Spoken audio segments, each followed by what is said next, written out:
There's one who was a pilot, I think in World War II, another one who was a movie producer, I believe, as well. And those are just a couple that I'm just naming off the top of my head. Also ones that were murdered or killed, and they're able to, locate the bodies or tell who the actual murderer was. It's very interesting, very fascinating. Like, this consciousness. Yeah. Thousands. There are thousands of those cases where the kids could not have known any other way. I mean, there's no other explanation.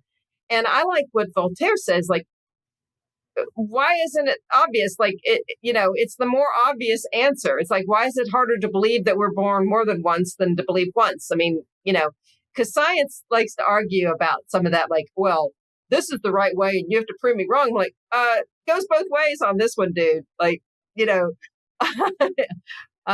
so it's, and I love writing about it from a fiction standpoint. I think you have more like freedom to do that from a fiction standpoint, because everybody's like, okay, we're not gonna hold you accountable for this, but you're like, haha, little do you know, I'm using a lot of scientific theory in this one and a lot of anecdotal evidence as well.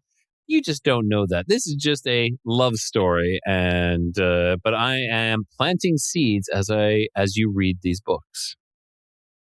That's right. And so, like in the We Meet Again trilogy, I have Giordano Bruno. I have my couple living in the 1500s, and they meet him, and they actually meet Shakespeare, and I mean, obviously, I'm writing a fictional world, but there is some pretty interesting evidence that Shakespeare met Giordano Bruno, because he went up to Oxford.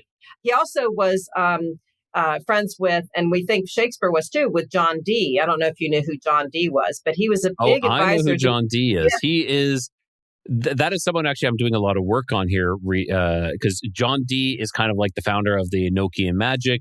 007, yes. That's where 007 coming from. Yes. Yeah, because he worked for Queen Elizabeth. Yeah, exactly. He was a spy for her.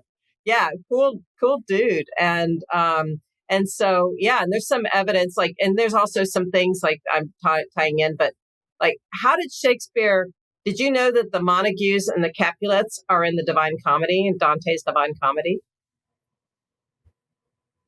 And how did that happen? Was Shakespeare couldn't read Italian or speak Italian, and he never went to Italy, and the Divine Comedy had not been translated? Yeah, that's interesting. It adds more. I like putting those things together in fiction, like how this might have happened. Oh, well, what if he met this, and what if this happened?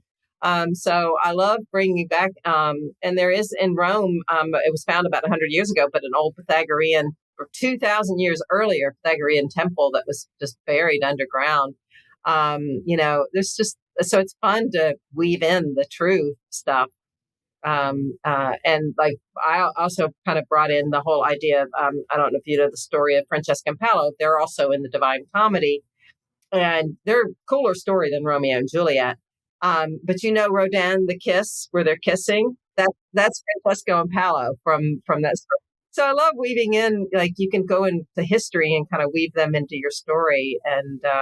And then you get to, introduce your characters in different situations, in different bodies, in different time periods. So I have some questions about reincarnation.